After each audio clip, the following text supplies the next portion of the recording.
Hello everyone, my name is Michael Jones and this is my week 2 presentation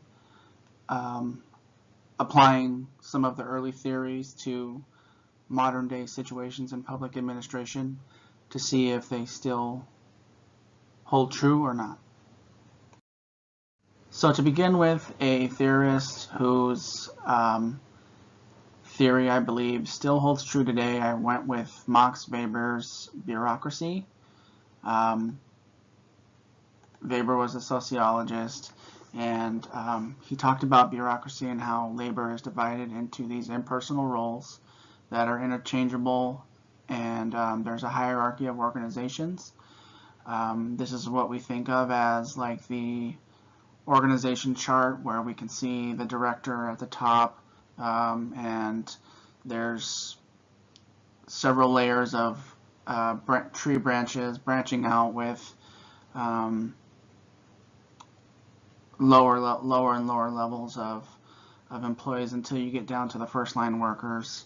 And this system illustrates certain components that Weber referred to as the span of control, and kind of represents the chain of command in all kinds of public agencies.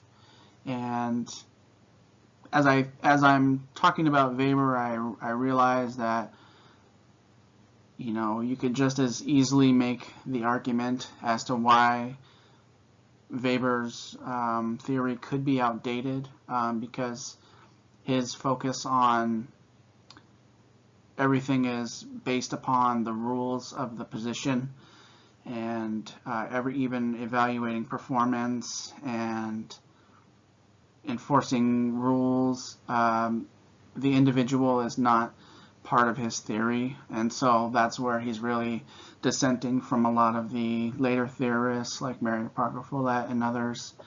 But overall, I feel like the concept of bureaucracy is something that is still heavily important in our country as far as how our agencies and our governments work. And I think that the example of that could be on different levels. Here's a picture of the White House, which I just put there because I think on a macro level, you have the federal government, you have the executive branch, and you have all those different offices and all those different departments that support the work of the administration, and even our system of federalism, in which we have the federal and then we have state powers. Really, a lot of that ultimately illustrates the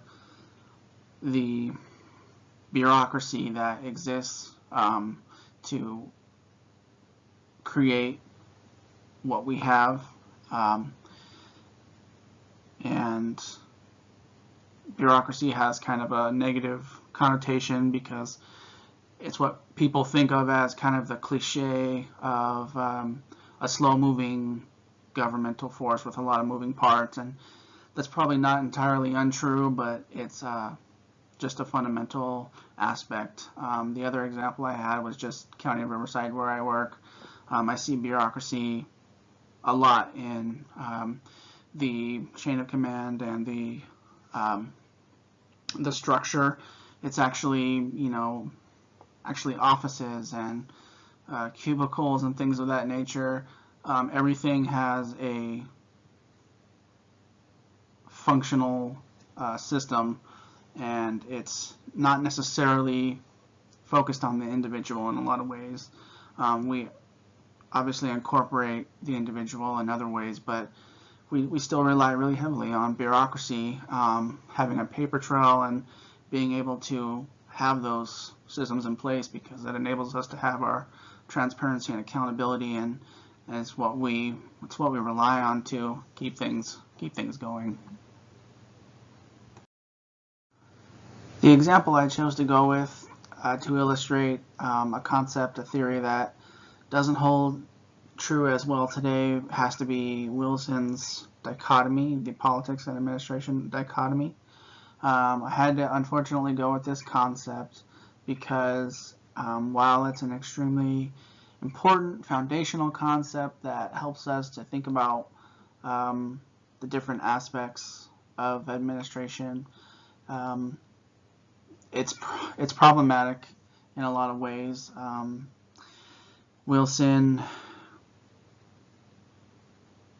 said that administration should be free from the strife of politics and should be free to almost scientifically operate at its utmost efficiency. And when we just think about, having a dichotomy between administration and politics, in the type of society that we have here in the United States, you can kind of think about how that even sounds a little strange. For a couple examples that I gave here, politicians, which are elected officials, which we elect a lot of officials to high-ranking positions in this country, are often outsiders that are not career professional administrators. It happens a lot in Congress these days, sometimes even higher than that. And these politicians ultimately end up relying on administrators to help them to take their ideas and to turn them into a feasible, comprehensive policy proposal that can actually be legally enacted and so forth. Furthermore, politicians are also subject to a lot of constraints, like constituents, lobbyists, and the media. That just means that politicians are not free from the constraints that are the basis of administration, and similarly, administrators are also subject to constraints such as oversight and accountability and following ethical, professional, and equity standards. So even if somehow politicians and administrators were separate, administrators still wouldn't be able to just execute an agenda free from all outside constraints, because we have to serve the public interest. We have to be accountable, and we just can't do that. We can't just do that without being a little bit less efficient. And so really, I think what I'm underscoring is that Wilson's theory is more about efficiency, and the problem is that, especially in the United States, we are a democracy, and so it's really, democracy is not always going to be the most efficient way to do something, because the most efficient way to do something would be to have somebody have all the power to make all the decisions and to execute that with no interference whatsoever. But we obviously have a lot of say from the public and from other sources. I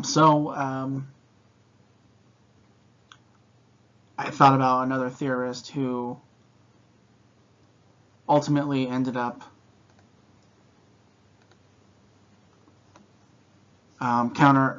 contradicting Wilson's theory, and that was Dwight Waldo in his Administrative State, which is a renowned work about how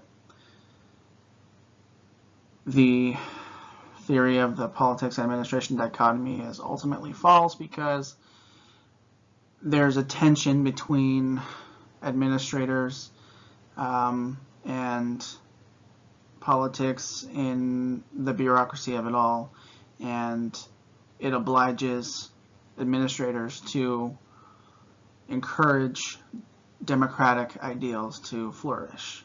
And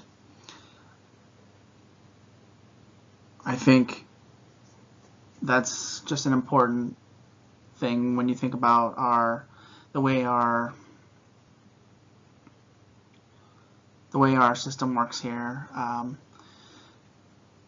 Really, politics, administration, the economy is a very important concept, but when you look at how our elections and our democracy works, it doesn't quite hold true in the way that it should. So that was an example that I thought of something that is not a clear-cut theory that still holds true today. Thanks for listening.